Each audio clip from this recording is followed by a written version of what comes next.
Howdy, folks, and welcome to the Daily Coin. My name is Rory, and today is Tuesday, November the 24th, 2015, and I have the distinct honor and great pleasure of welcoming back Mr. Claudio Grass, who is the Managing Director for Global Gold, and you can find all of his work and all of their services at globalgold.ch. How are you today, Claudio? I'm doing fine. Thank you very much, Rory. Good to have you Well, on the phone. I'm glad to be speaking with you because there's a lot going on in our world, as you know, and we'll just jump right in. How do you feel about that? Excellent. Let's get it started. Sounds good. Otherwise, oh, it's terrible. It's really terrible. Well, yes, it is, and unfortunately, it seems like the just bold-faced lies that the U.S. has been telling for decades are coming to the surface.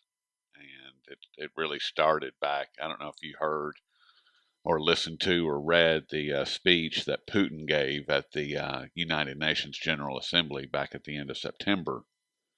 But he really he put the hammer down and said, you guys are doing this, pointing at the United States. You all are the ones that are doing this, and you created this whole mess that we are dealing with, and I'm going to put my foot down. And 2 days later, he started bombing ISIS in Syria. And now, a few weeks later, we're starting to see that whole situation escalate in a way that is getting dangerous. And it's because of the dollar hegemony. They're trying to protect it, and they can't, because the lies are too deep and too thick, and the people that know the truth are telling the truth. Yeah, I mean, I agree with you that it's basically the whole situation is backfiring. Yeah. And I personally also have, I'm a bit worried that we are going back to the dark ages. But what can be said for sure, and that's also, everyone creates his own reality. Some are using, the mass medias to do it, and I still believe that's not the best option. And I, as you know, I love history. I love historical books. So basically, I try to make up my own mind based on, facts and figures. And of course, no one knows the truth because, what happened 100 years ago, we were not around. So, but therefore, I think it's always important that you use different sources and then try to find if the whole picture, if it really fits into the picture. But what can be said is definitely, when we look at the Middle East, it's just a complete wrong foreign affair politics initiated by the Western world. Yep. We can even go back to the breakout of the Ottoman Empire, when we had basically the Brits and the French asking, the Ottomans if they support them against, the Germans if the Arabs were asked, if they would support the Brits and the French against the Ottoman Empire during the First World War. And then they promised, France and Brits, they basically promised that, that the Arabs would then be able to unify an empire under Faisal in the whole region.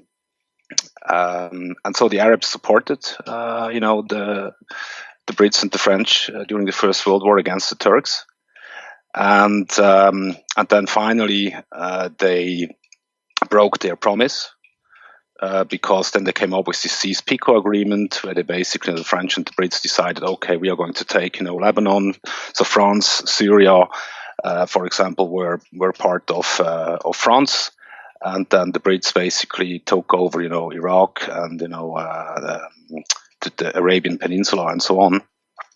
And of course, that was treason. And they draw the borders, they draw the lines. They knew exactly that they have different sectarian, groups within one country. So that's even when you look today at the Middle East. You have minorities in most of the countries ruling over the majorities, and And so, that's why we also have, ISIS and so on butchering, the Shias. And that's why we have, that this is now really backfiring, of course, in combination with an aggressive bombing by the Western powers, and especially, of course, the Americans for the last 30 years.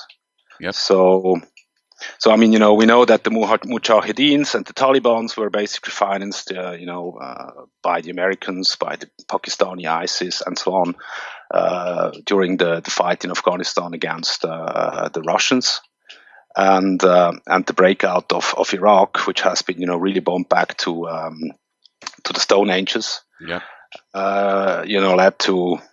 Led to this ISIS and Al Qaeda uprising, and of course now it's going into Syria, and so it's definitely not, because usually you hear they are coming because of our freedom, and that's why they are attacking us. But I really believe that this is a very ignorant way of how to look at things. What happened in the Middle East? Well, we know that the whole they hate us for our freedom is a farce and a scam and a lie, and they hate us because we bomb their neighborhoods for no reason. They hate us because we kill their citizens without remorse and without cause. That's why they hate us. I would hate us. I do hate us for that, because it's just wrong. I mean, when everything really escalated a few weeks ago, when Russia went in and into Syria in particular and started bombing ISIS targets, the U.S. bombed a hospital, and In Afghanistan, yeah. which goes against every moral code, regardless of war laws or war rules or whatever. It just goes against everything that is humanity, that's humane on every level. You don't bomb hospitals. I mean, you just don't do it. That's ridiculous. And, if they had their coordinates wrong or whatever, then somebody needs to be in front of a judge for war crimes, because you can't make that kind of mistake. They need to be in front of a judge for war crimes regardless of whether they made a mistake or not. But that's why they hate us. And like I said, the lies that are coming out, that are really surfacing at this point. And I just read an article just before we got on the call, Claudio, about China has now declared war against ISIS because let me get this article up. I mean, I literally just got it within the last few minutes.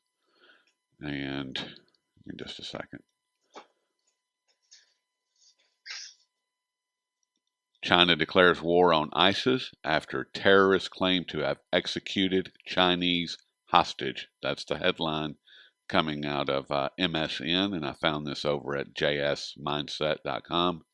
It says China will join the war on ISIS after 4 of its citizens were killed by Islamist terrorist groups in 2 separate attacks last week. The vow comes after ISIS claimed to have killed Beijing man Fan Jingshu, 50 years old, alongside Norwegian national Ole Johan Grimsegard Olstad, who was 48, who were feared to have been taken hostage in September.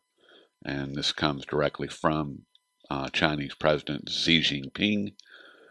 China will strengthen cooperation with the international community, resolutely crack down on violent terrorist operations that devastate innocent lives, and safeguard world peace and security. That is a direct quote from Xi Jinping. And I have to believe that when he says cooperation with the international community, that's a direct reference to Russia and their efforts, and not necessarily the West. Well, I mean, there was this, the Turkish defense basically shot down a Russian fighter today. Yep. So, I mean, that's also, Turkey is a NATO ally, and, so I mean, the whole situation down there, even now, if China is always also going to be more active in that region. I mean, I'm a European and I live in the heart of Europe. I live in Switzerland, and when I see, what's happening and what has happened over the last 12 months, it's really scaring. Yes. Because we have really these refugee streams coming into Europe. I would say, I mean, it's pretty hard to get exact figures, but I would say within the last 12 months, roughly 1 million into Germany out of a total of between 2 and 3 millions. And of course, that's just the beginning. So, if they are going to bomb, if they're going to blow up the Middle East even further, and I really don't care, who is basically dropping the bombs, this is not going to help the whole situation. And it will just destroy down there, the population, and more refugees are coming towards Europe, and maybe some will also help to get to place in the United States. But if we keep on bombing the Middle East, I mean, all these guys, they are really, I mean, I lived 2 years in the Middle East. I lived half a year in Israel, and I also lived 1.5 years in Damascus in Syria between 2004 and 2006. So, all these people were really, I had a lot of conversations, especially with the Syrian guys, and they always thought, if we would ever made it into Europe, that's really the land with honey and milk, and now they are coming over, and they are seeing that Europe is, the real economy is going down. The totalitarian state in Europe, or let's say in the Eurozone, is accelerating. I mean, that's what we have seen as the outcome of Paris, even after Charlie Hebdo, and now also after the last incident on Friday the 13th. I mean, now France is in a martial law, and we don't know exactly how long it will last, but they already came up with new restrictions, and they're talking about that we are not allowed to bear arms, or that the Europeans are not allowed to bear arms, and so on.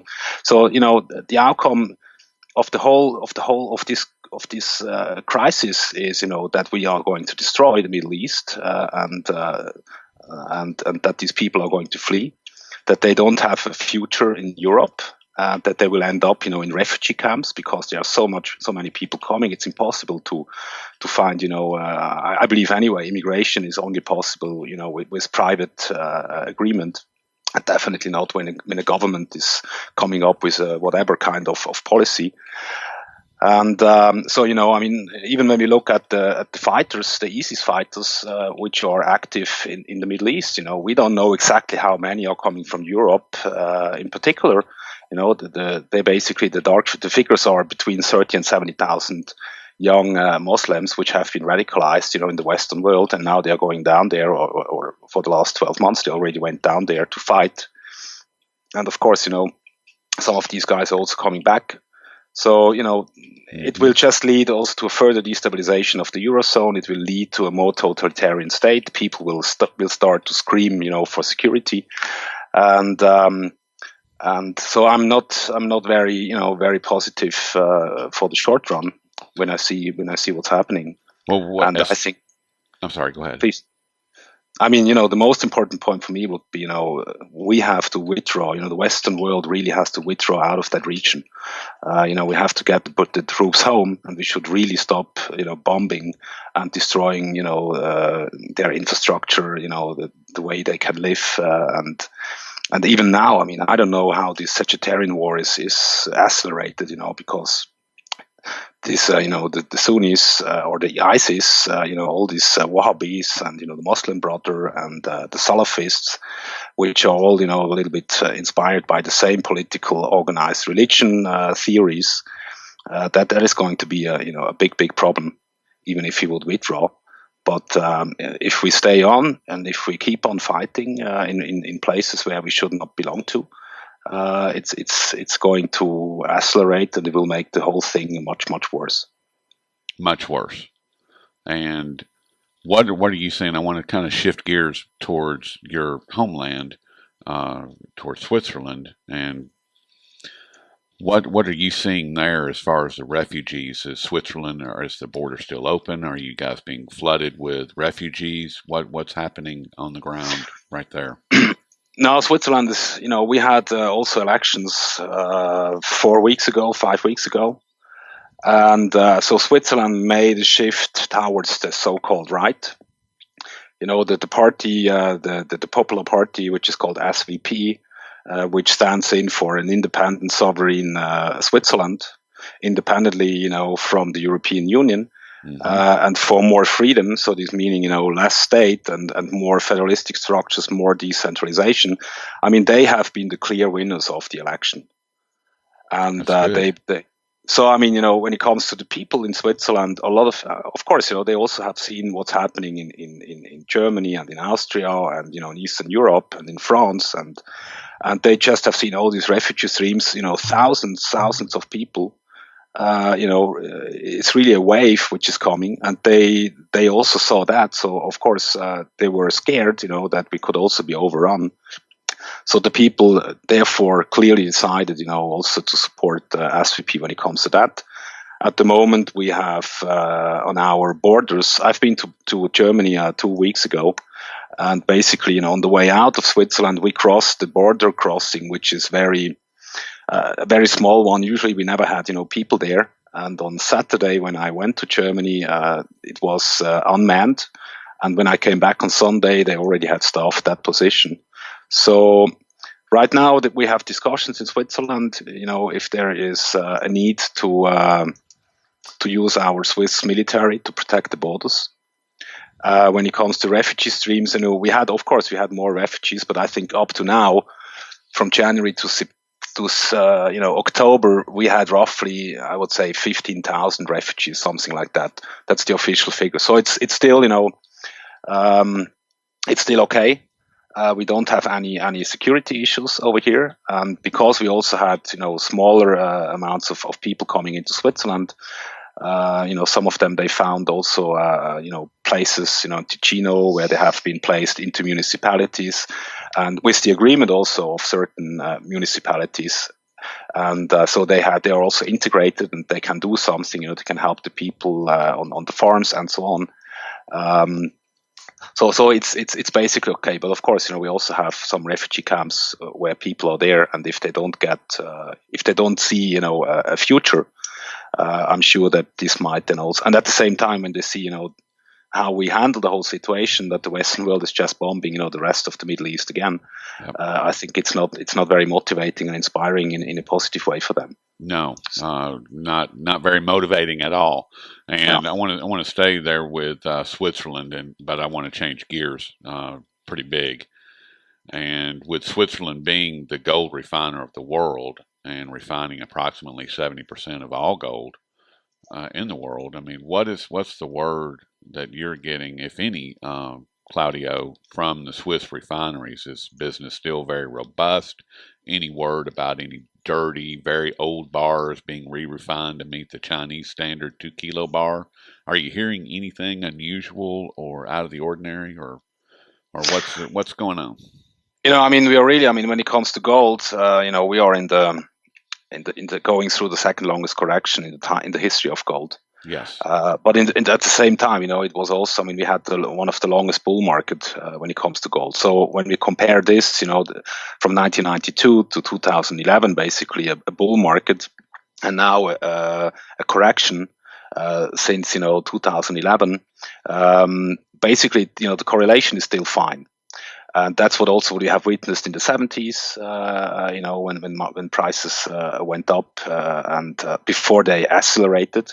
So, of course, when it comes, to the big money, when it comes to the big cash, to the big clients and so on, it's still, even also when it comes to China and the other countries in the East, India and so on, it's still the demand is still slower than it used to be.